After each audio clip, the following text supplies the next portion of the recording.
Hello friends. तो हम लोग कमेंटेटर्स की बात कर रहे थे यानी टीकाकार की। तो उसमें हमारे नेक्स्ट टीकाकार आते हैं इंदु। तो इंदु का काल जो है वो 13वीं शती माना जाता है।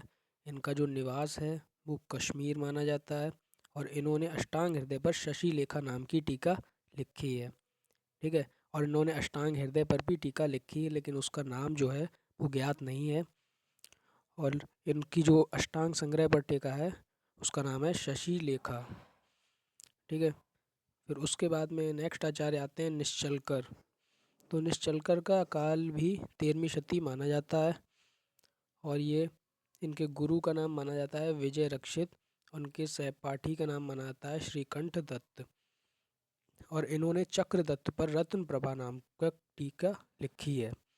ठीक है। चक्रदत्त जो रचना है वो आचार्य चक्रपाणी की है, तो उस पर इन्होंने रत्न प्रभा नामक व्याख्या की है। उसके बाद आते हैं आपके हेमाद्री। तो हेमाद्री का काल भी 13वीं शती माना जाता है। इनके पिता का नाम कामदेव है, निवास इनका देवगिरी है और इन्होंने अष्टांग हृदय पर आयुर्वेद रसायन व्याख्या की है। अष्टांग हृदय जो लघु वाग्भट का ग्रंथ है उस पर इन्होंने आयुर्वेद रसायन व्याख्या की है। और इन्होंने चतुर्वर्ग चिंतामणि और हरि लीला की टीका भी लिखी है। ठीक है। चतुर्वर्ग चिंतामणि और हरि लीला की टीका भी लिखी है। उसके बाद में आते हैं आचार्य गंगाधर राय। तो आचार्य गंगाधर राय का काल जो है 1799 माना जाता है, 1799।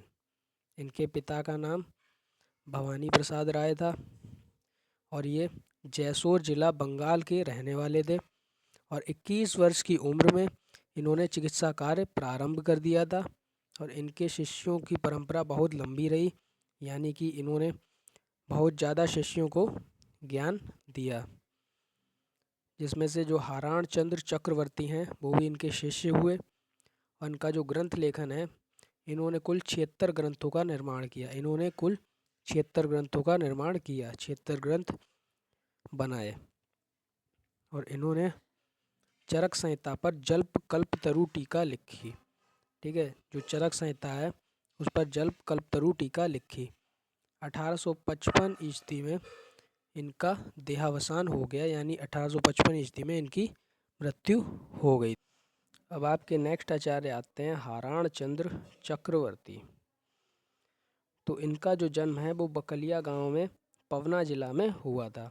इनके पिता का नाम कविराज आनंद चंद्र चक्रवर्ती है और ये गंगाधर राय के शिष्य थे और सुश्रुत संहिता पर सुश्रुतार्थ संदीपन नामक व्याख्या की है, यानी कि जो सुश्रुत संहिता है उस पर इन्होंने सुश्रुतार्थ संदीपन नामक टीका लिखी है। So there is very easy to understand Sushruta Samhita. इनकी इस व्याख्या से, सुश्रुतार्थ संदीपन नामक टीका से, इस व्याख्या से सुश्रुत संहिता को समझने में बहुत ही ज़्यादा आसानी होती है। ठीक है। इन्होंने एक आयुर्वेद महाविद्यालय की स्थापना भी की थी और इनका देहावसान 1935 ईस्वी में हो गया था। फिर नेक्स्ट आपके आते हैं योगेंद्र नाथ सेन, जो कि आपके लास्ट आचार्य हैं। योगेंद्र नाथ सेन, इनका काल 1871 माना जाता है। इनका जन्म कलकत्ता में हुआ था। पिता का नाम कविराज द्वारकानाथ सेन है और अपने पिताजी से आयुर्वेद का ज्ञान प्राप्त किया था इन्होंने। जो इनके पिता हैं कविराज द्वारकानाथ सेन, उनसे ही इन्होंने आयुर्वेद का ज्ञान प्राप्त किया था और यह एक प्रसिद्ध चिकित्सक थे, यानी कि एक बहुत ही फेमस फिजिशियन थे। और चरक संहिता पर इन्होंने चरकोपस्कार नामक टीका लिखी है, जो कि अत्यंत सरल है। अत्यंत सरल टीका लिखी है जिसका नाम है चरकोपस्कार। और इनका देहावसान 1918 में हो गया, यानी 1918 में इनकी मृत्यु हो गई। इसके साथ हमारे सारे टीकाकार समाप्त हो गए।